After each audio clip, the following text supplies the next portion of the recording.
Demonology Explained in Detail. Written and published by Lord Kabura's Magic Haven. Introduction. We at Lord Kabura's Magic Haven welcome you into the mysterious and complex world of demonology. If you've ever wondered why humans are both fascinated and terrified by stories of demons and dark spirits, you're not alone. This is a subject that's been part of human history and thought for thousands of years. From ancient civilizations to medieval scholars, and even into the 19th century, demonology has left its mark on our cultures, religions, and personal beliefs. But what exactly is demonology, and why has it captured our imagination for so long? Let's dig in to explore what demonology is, where it came from, and why people have studied it. Chapter 1. What is demonology? Demonology is the study of demons and supernatural entities that have been described as evil or harmful. Unlike ghosts or spirits that are sometimes thought to be benign or neutral, demons are usually seen as beings with darker intentions. They're often connected with chaos, temptation, and even the urge to corrupt human souls. Demonology attempts to understand these beings, their motives, their powers, and, in some cases, ways to protect oneself from them. In ancient times, demons weren't always seen as entirely evil. For example, in ancient Mesopotamia, a civilization that dates back over 5,000 years, demons were viewed as powerful spirits that could cause harm or heal depending on their own nature or how they were approached. Some of the oldest demon-like figures come from these early cultures, where they believed that certain supernatural beings could bring sickness, misfortune, or blessings. The word demon itself actually has Greek roots from daimon, which originally referred to spirits that weren't necessarily malevolent but rather intermediaries between gods and humans. Over time, this meaning changed, especially with the rise of monotheistic religions like Christianity, which framed demons as agents of evil and servants of a singular, dark force. If we turn back the clock to ancient civilizations, we find that beliefs in demons were not only common but also an accepted part of life. In ancient Egypt, for instance, people believed in a vast array of supernatural beings that existed in the afterlife, both good and evil.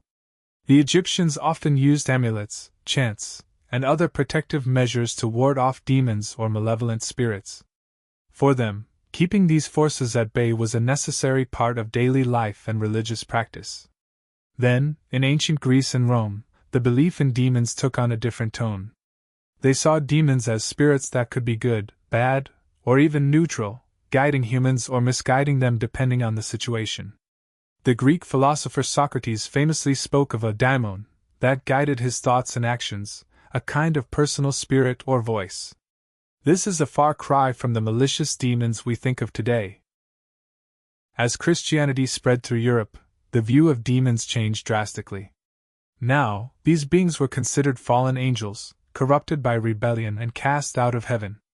In the medieval period, European scholars, theologians, and even popes took demonology seriously, as they believed these demons were actively involved in the corruption of human souls.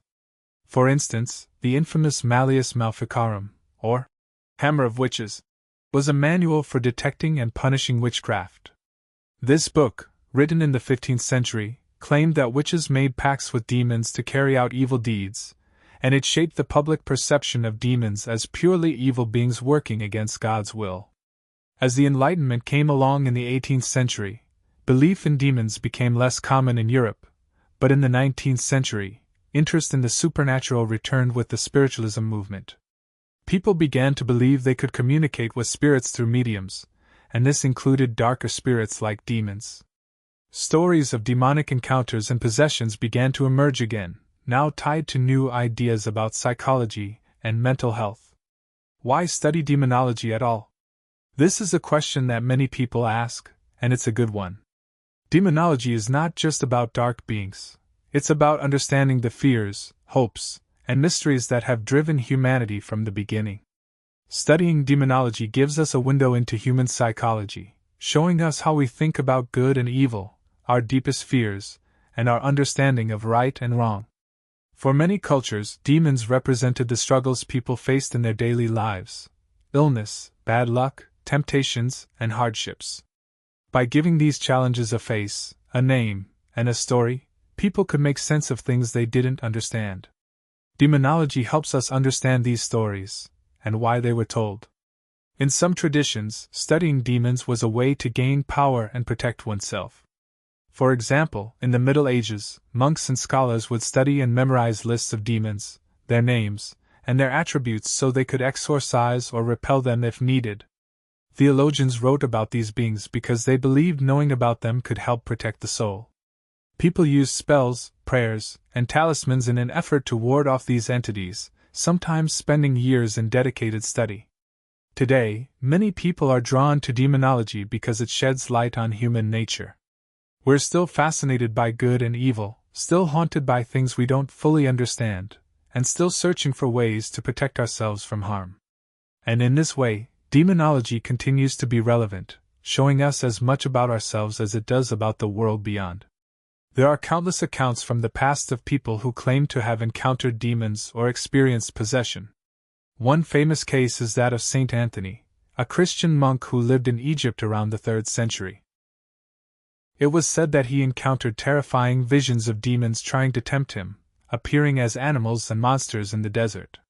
Stories like these were told for centuries to inspire fear and awe, showing the intense battles of faith that people were believed to endure.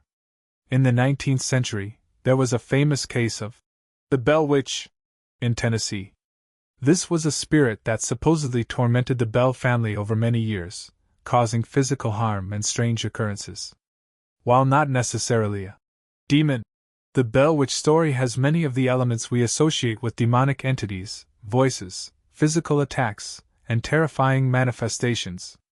Demonology may be a study of the supernatural, but it's also a study of ourselves, of our fears, our beliefs, and our search for understanding in a world filled with mystery. By exploring demonology, we're really exploring how humans have coped with the unknown throughout history. Whether you believe in demons or not, the study of demonology offers a unique window into humanity's journey through life's darkest mysteries. And that's what makes it so endlessly fascinating. When we explore the different types and hierarchies of demons, we uncover a complex world that has evolved over centuries. The structure and classification of demons differ widely across cultures and belief systems, revealing unique insights into how societies have understood and organized these supernatural forces. Let's dig into the different systems of classification, the hierarchies that shape the infernal realm, and some of the famous demons who have left their mark on history and literature. Different cultures and scholars have developed their own ways to classify demons. For instance, the classification system attributed to King Solomon is one of the most famous and enduring. According to legend, King Solomon possessed a powerful ring that allowed him to command demons. The Lesser Key of Solomon, also known as the Ars Goetia, details the names, ranks, and powers of 72 demons that Solomon was said to have controlled. Each demon in the Ars Goetia has specific attributes and is associated with certain skills, powers, or knowledge. For example, some demons were thought to be able to reveal hidden treasures, grant wisdom, or manipulate human emotions. The Catholic Church developed its own way of categorizing demons, especially during the medieval period, when belief in demonic forces was at its height. The Church classified demons based on the sins they were believed to influence, such as pride, envy, gluttony, or wrath, aligning them with the 7 deadly sins. This classification was intended to help clergy recognize and combat specific temptations that demons might use to ensnare souls. Medieval theologians, like St. Thomas Aquinas, also contributed to these classifications, writing extensively on how demons operated and the types of sins they sought to provoke. Medieval scholars, including grimoires, texts on magic, writers, often devised even more detailed categories. Some of these classifications were based on the elements, fire, water, earth, and air, with demons linked to each, thought to influence different aspects of life and nature. Others classified demons by the times of day they were believed to be most active or by the regions of the world they were thought to inhabit. The aim of these classifications was often practical. If you could understand a demon's nature, you might better protect yourself against it. The hierarchy of demons is as structured as any royal court, with different ranks and roles that reflect their power and influence. At the top of most infernal hierarchies is Lucifer, often regarded as the ruler or king of hell. Lucifer's fall from heaven and subsequent reign over demons is one of the central narratives in Christian demonology. Following him in rank are other high-ranking demons, often given the titles of princes or kings. These include figures like Beelzebub, who is sometimes portrayed as Lucifer's second-in-command, and Asmodeus, often seen as a powerful demon of lust and desire. Below these demonic kings and princes are a host of dukes, marquises, and other lesser titles. Each rank is believed to have its own domains and responsibilities. For example, dukes might command legions of lesser demons, while counts and marquises have smaller groups under their influence. These hierarchies are detailed in several grimoires, which describe how many demons each high-ranking demon commands, their specific powers, and the rituals necessary to summon or bind them.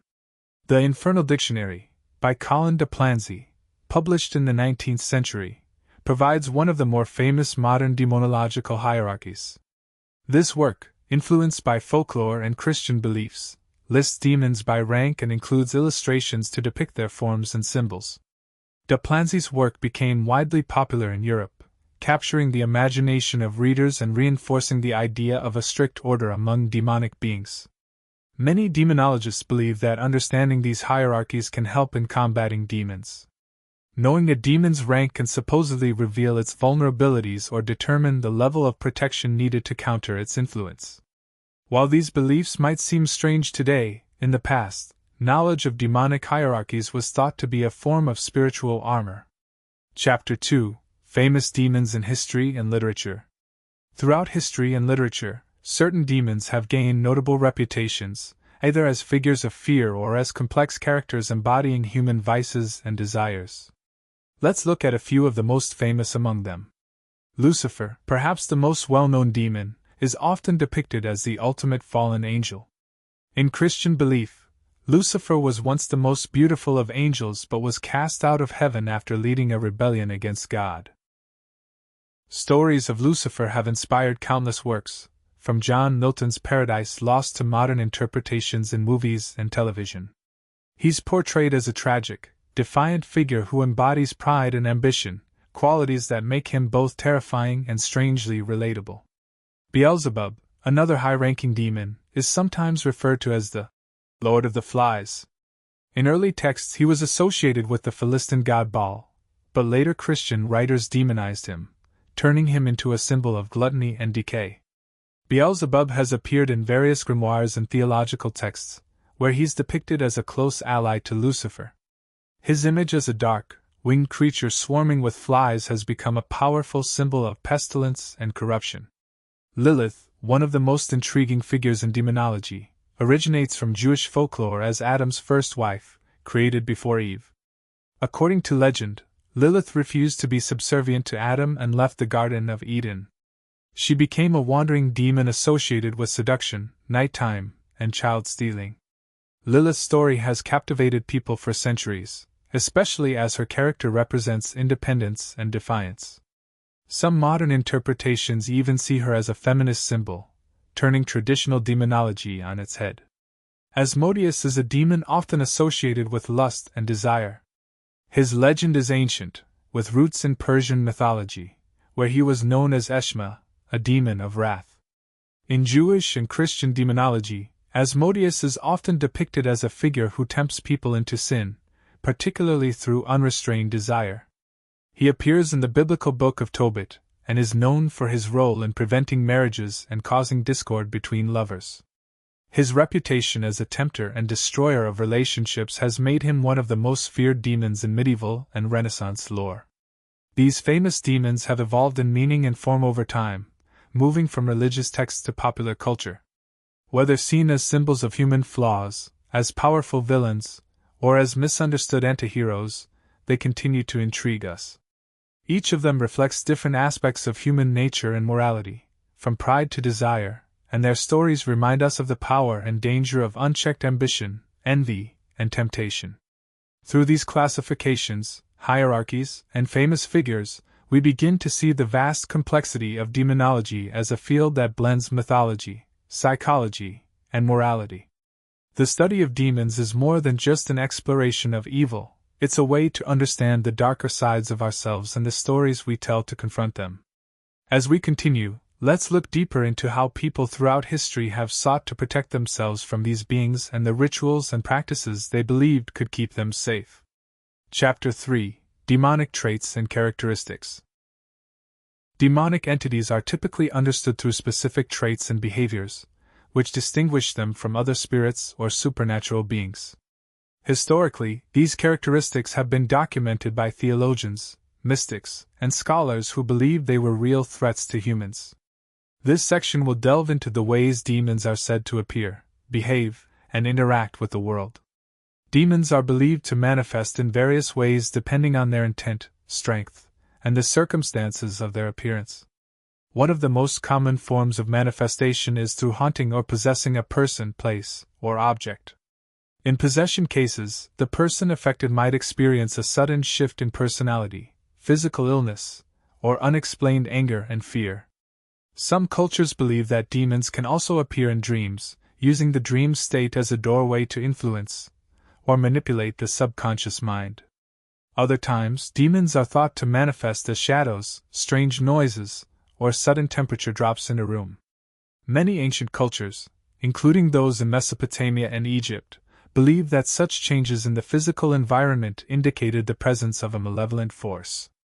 In some folklore, they are said to bring a scent of sulfur or decay, a sign of their corruption and unnatural origins.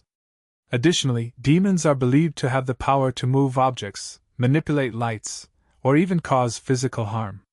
Demons also reportedly manipulate emotions, filling a person with despair, anxiety, or overwhelming fear. This psychological aspect is particularly interesting, as it shows how demonology intersects with human psychology, and how the idea of demons might explain intense feelings that lack clear origins. Over the centuries, demons have been described in countless forms, often depending on the culture and era. In Christian demonology, they are often depicted as grotesque, with exaggerated features like horns, claws, and wings, symbols of their rebellion against heavenly order. Ancient depictions from Sumer and Babylon present demons with mixed animal and human forms, symbolizing their position between the natural and supernatural realms. Some are shown with the heads of animals, claws, or other monstrous traits to emphasize their otherworldliness and malevolence.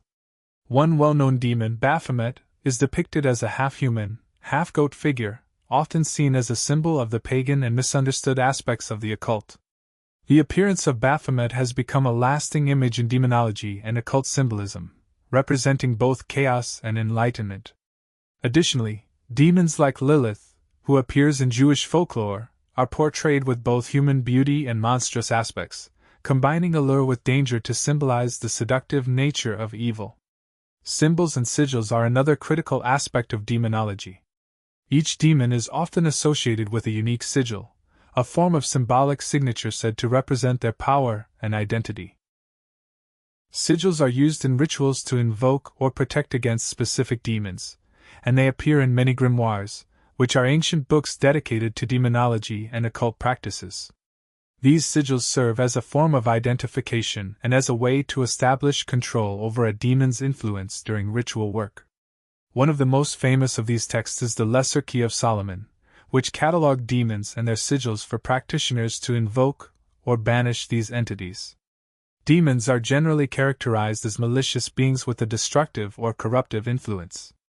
They are often believed to seek chaos, feeding off human suffering, fear, or despair.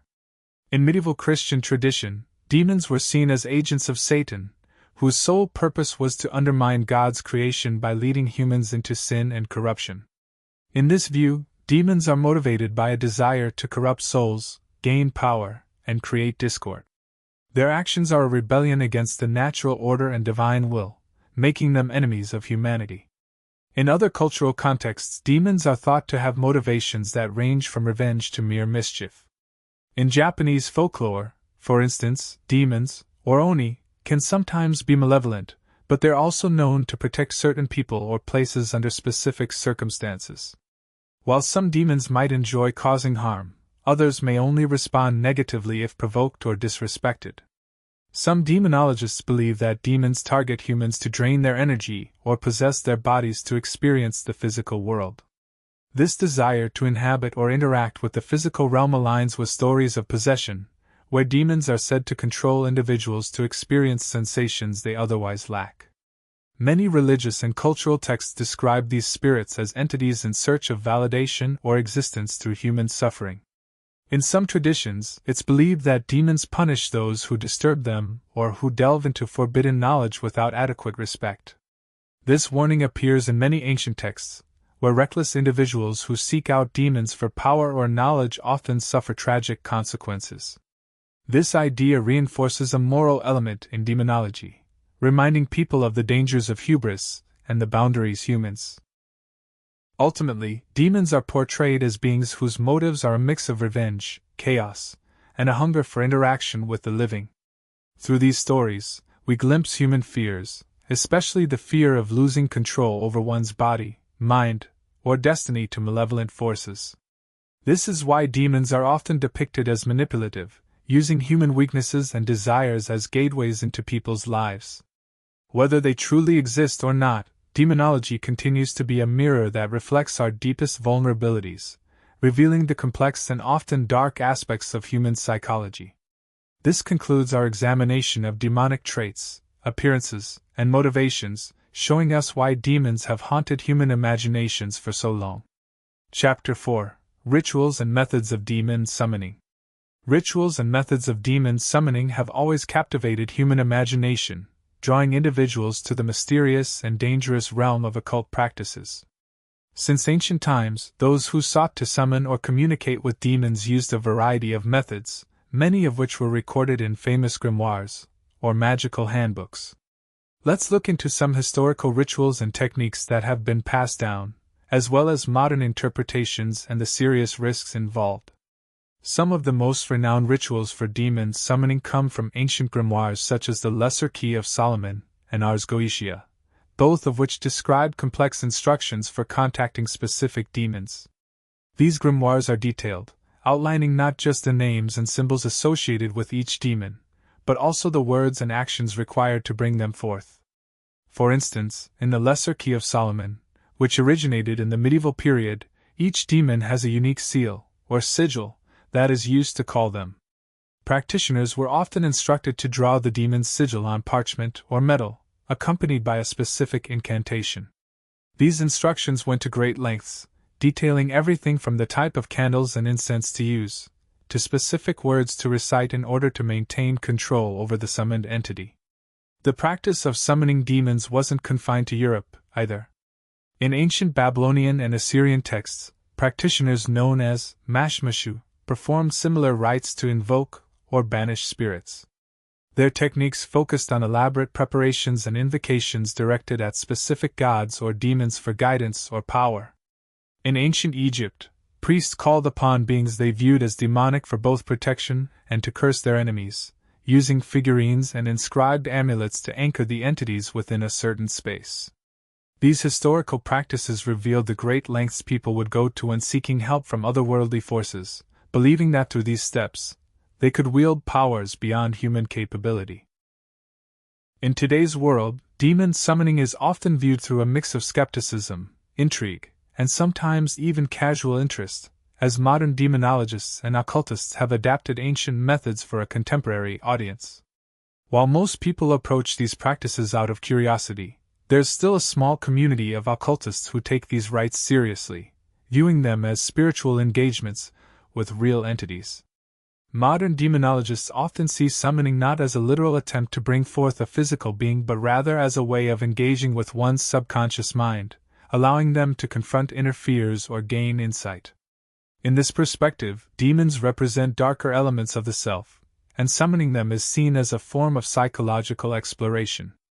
Others, however, believe that these beings genuinely exist and can be contacted through ancient rites, and some still practice these rituals with a level of reverence similar to their predecessors. Books like Modern Magic by Donald Michael Craig and The Complete Book of Demonolatry by S. commonly offer contemporary instructions for those interested in these practices, often with the guidance that they be done with respect and caution. These modern texts try to blend historical references with psychological insights, aiming to guide readers carefully through rituals that can otherwise feel intimidating. Demon summoning carries significant risks, both real and perceived. Ancient texts frequently warned of the dangers involved in summoning, often advising that certain protections be put in place before starting a ritual. Practitioners would draw protective circles, recite prayers, and have holy items nearby to guard themselves against malicious attacks or possession. The consequences of an improperly performed ritual were believed to range from curses and mental torment to physical illness and death. From a psychological perspective, attempting these practices without preparation can lead to anxiety, paranoia, and even long-lasting fear, as those who dabble in summoning may feel vulnerable or become convinced they are being watched or manipulated by dark forces. This fear can be self-fulfilling, with practitioners experiencing disturbing dreams, changes in behavior, and heightened stress, all of which can be harmful. Moreover, modern psychologists note that individuals with unresolved emotional or psychological issues are at particular risk of being overwhelmed by the darker thoughts and energies associated with these practices. For this reason, even contemporary occult texts often emphasize that demon summoning is not for the faint-hearted or inexperienced. Some warn against it altogether, suggesting that those who aren't serious or who approach it without proper knowledge and respect may open doors that are best left closed. This advice reflects the understanding that some forces, whether they're inner psychological demons or entities from the beyond, are not to be taken lightly. Chapter 5: Demon Possession and Exorcism. Demon possession is one of the most unsettling aspects of demonology, and it's a concept that has existed for centuries across nearly all cultures. In essence, possession is believed to occur when a demon, spirit, or other malevolent entity takes control of a person's body or mind, often causing them to act against their will. Symptoms of possession vary depending on cultural beliefs but commonly include sudden changes in personality, violent or uncontrollable behavior, speaking in languages unknown to the person, unusual physical strength, and aversion to religious symbols or practices. Ancient texts, folklore, and religious doctrines offer insights into what communities identified as possession. In some cases, the possessed were thought to be punished for past misdeeds or to have inadvertently crossed paths with the supernatural. For example, in ancient Mesopotamia, possessions were often explained as the result of offending a deity or a spirit, and rituals were conducted to pacify these entities and free the afflicted person.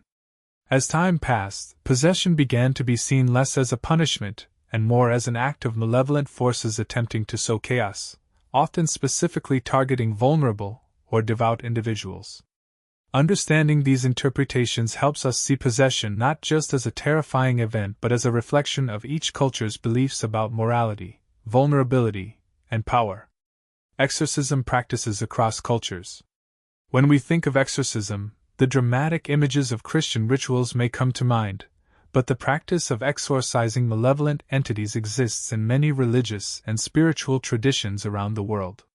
Each culture has developed unique methods for driving out these forces, often rooted in long-standing customs, prayers, and symbols that hold deep spiritual significance.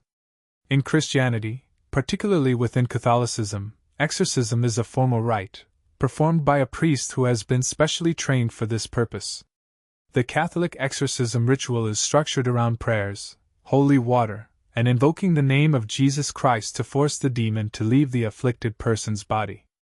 It's a deeply spiritual ceremony with roots in the Bible, where Jesus is said to have cast out demons. Christian exorcists believe that a person's faith, combined with specific prayers and the authority of religious symbols, can overpower any demonic force. In Hinduism, exorcism takes on different forms depending on regional beliefs and practices. In some areas, the exorcist may use mantras, or sacred chants, that are believed to purify and cleanse the space and the afflicted person. Others may involve rituals dedicated to specific deities, invoking their protection and asking them to dispel the demon. In villages, the exorcist might be a local priest or a spiritual healer, combining traditional medicine and chants to relieve the possessed.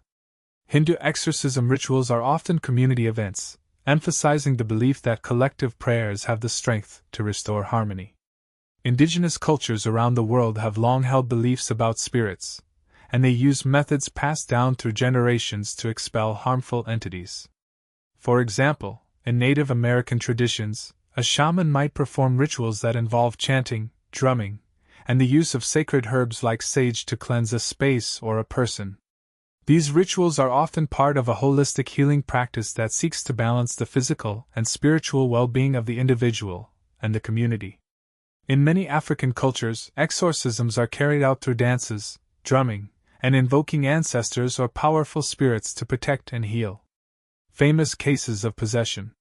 Throughout history, there have been remarkable cases of possession that have captured public attention, sparking widespread fear, debate, and intrigue. Some of these cases have had a lasting impact on our understanding of possession and have influenced both religious practices and popular culture. One of the earliest recorded cases of possession comes from the ancient Babylonian text known as the Makla series, which describes rituals to expel harmful spirits from people afflicted by unknown forces.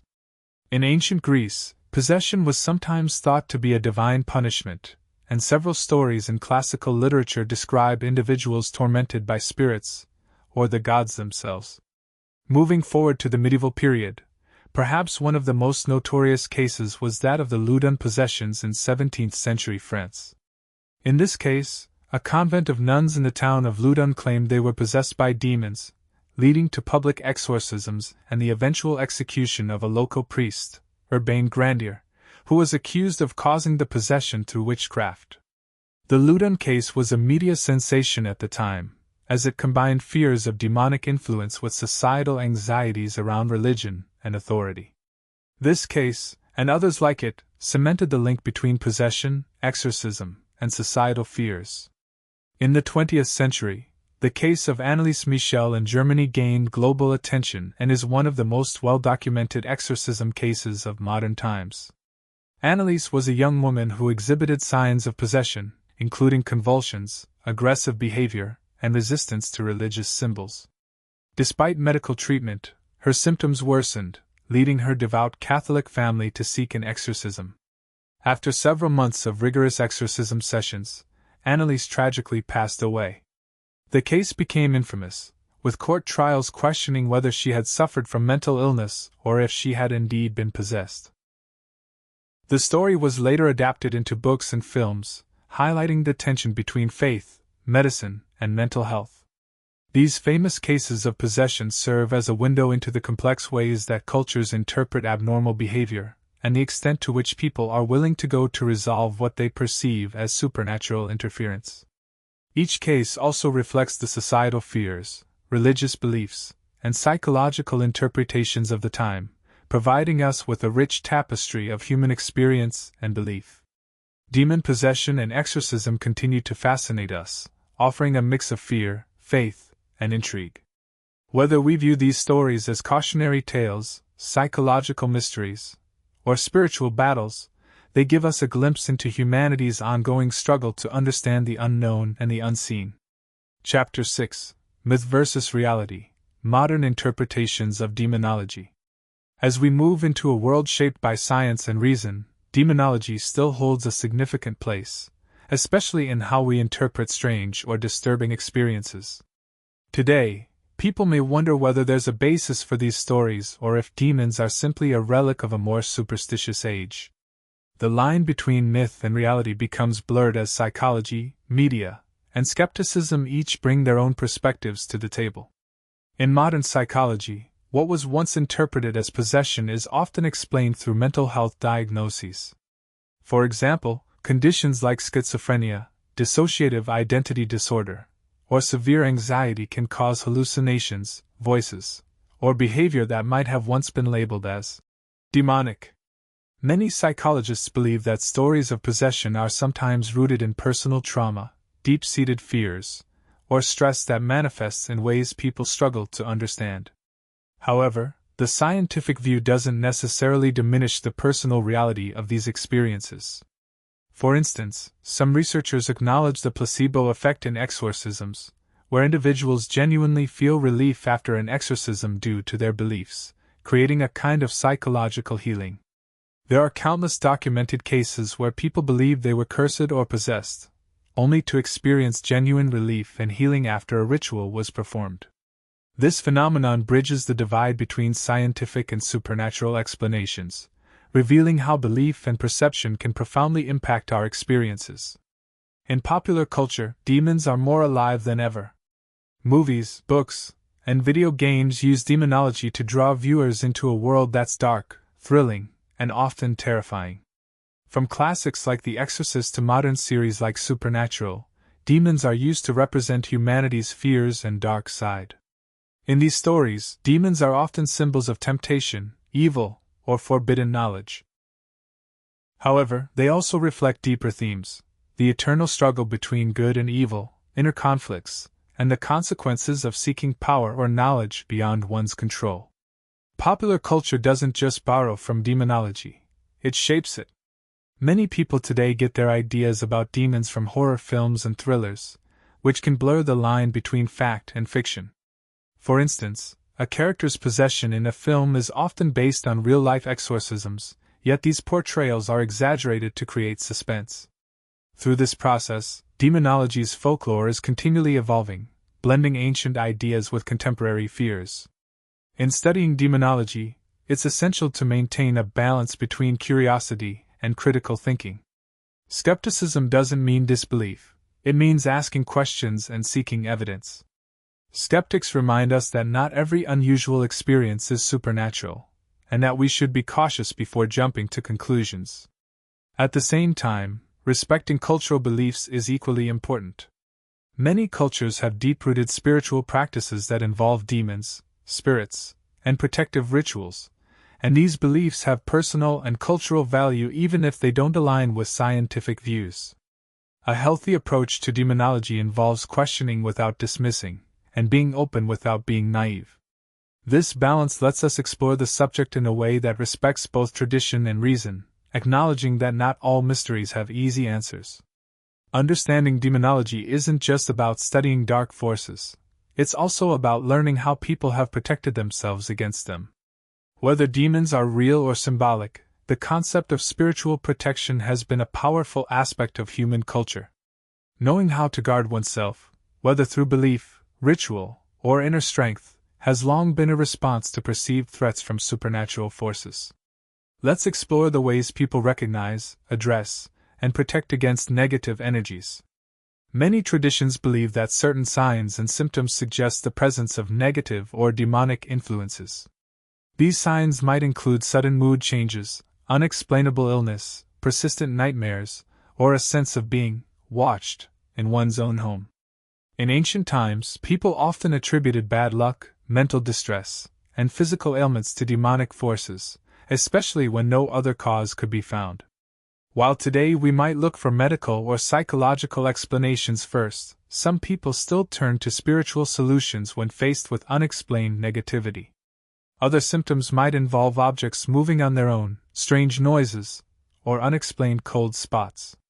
In such cases, people often feel an overwhelming need for protection. Regardless of whether these experiences are psychological or supernatural, they highlight the human need to feel safe, both physically and spiritually. Over the centuries, people have developed countless methods for protecting themselves from evil forces. Many of these methods involve specific rituals, prayers, or symbols believed to ward off dark spirits. In Christianity, the cross and holy water are widely used, while in Islam, verses from the Quran are recited for protection. In Hinduism, certain mantras are chanted to drive away negativity, and in many Native American traditions, smudging with sage or cedar is believed to purify spaces and remove harmful spirits. One ancient practice that spans cultures is the use of amulets. In medieval Europe, for instance, people would carry medals of saints or sacred inscriptions as protection against demonic influence. In Egypt, amulets depicting the Eye of Horus were worn to guard against evil spirits. The belief in protective objects isn't just superstition, it's a form of reassurance, helping people feel empowered against unseen forces. Another common practice is space cleansing. In many cultures, burning herbs or incense is thought to clear out unwanted energies. For example, in traditional Chinese culture, people would use firecrackers to scare away evil spirits during New Year celebrations. Each ritual reminds us that humans have always sought control over their spiritual environment, doing whatever they can to create a sense of peace and security. Demonology is a fascinating field, full of complex ideas and intense narratives that have captured human curiosity for thousands of years. But it is not just a dark subject to be feared or shunned. With an open mind and respect for cultural and historical context, demonology can be a powerful tool for personal growth, historical insight, and spiritual exploration. For those called to this study, demonology offers not only insight into supernatural realms, but also into the human soul. It teaches us about our potential for both good and evil, about the shadows within us, and the light that pushes against them. Whether you're a casual reader, a spiritual seeker, or an academic researcher, remember that demonology, like any other subject of profound depth, is a journey, one that speaks to our deepest questions and may ultimately reveal as much about our own humanity as it does about the supernatural. Thank you for joining this journey, and may you find many blessings and revelations along the way. If you enjoyed this reading, don't forget to subscribe, like, and share. Your support helps bring more insights and guidance to those who need it. Stay tuned for more readings and updates, and thank you for being here.